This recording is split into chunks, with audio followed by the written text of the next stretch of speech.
Iterative construct क्या होते हैं जावा में?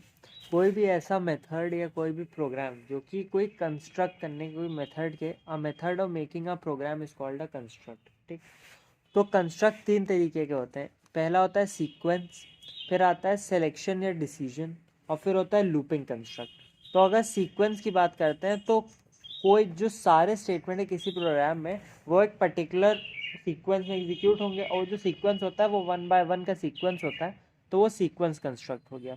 सिलेक्शन या डिसीजन मेकिंग की बात करते हैं अगर हम, तो जैसे कई बार ये होता है ना कि हमें सेलेक्ट करना है या डिसीजन करना है कि वहाँ पे अब दो कंडीशन होगी, इफ़ या एल्स, ट्रू या फॉल्स।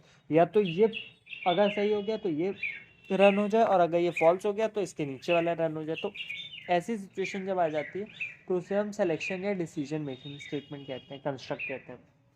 लूपिंग या आइटरेटिव कंस्ट्रक्ट क्या होते हैं?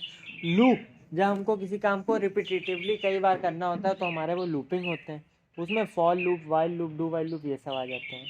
तो अगर हम लूप की बात करें जावा में, तो जावा में तीन तरीके के लूप होते हैं। एक होता है फॉर लूप, एक होता है वाइल लूप, एक होता है डू वाइल लूप। फॉर की बात करते हैं तो जब हमें ये पता है कि जो नंबर ऑफ आइट्रेशन है वो फिक्स्ड है, अगर नंबर ऑफ आइट्रेशन फिक्स्ड होने की बात हमें पता है तो हम फॉर लूप यूज़ करेंगे।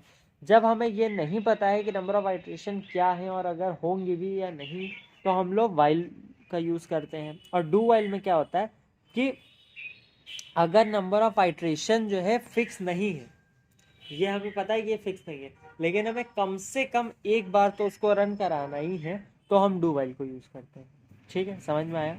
तो अब यहाँ पे तीनों में कंपैरिजन है। सबसे पहला कंपैरिजन तो यही है कि फॉर लूप में नंबर ऑफ आइट्रेशन फिक्स्ड होती हैं, वाइल में नंबर ऑफ आइट्रेशन फिक्स नहीं होती है। डू वाइल में भी फिक्स नहीं होती है, लेकिन अगर कम से कम एक बार तुमको किसी लूप को रन कराना है तो तुम जो है उसको इसमें लिख दोगे। उसके अलावा जो हमारा फॉर लूप है ये एंट्री कंट्रोल लूप है। वाइल भी एंट्री कंट्रोल है, लेकिन डू वाइल एग्जिट कंट्रोल है। क्यों डू वाइल एग्जिट कंट्रोल क्यों है? क्योंकि डू वाइल कम से कम एक बार तो रन होगा ही, और उसके बाद वो चेक करेगा। और फॉर और वाइल दोनों में ही एंट्री कंट्रोल है, तो भाई लूप में जाने से पहले वो ऊपर कंडीशन चेक करेगा, अगर ट्रू होगा तभी लूप चलाएगा। ठीक है, ये हो गया।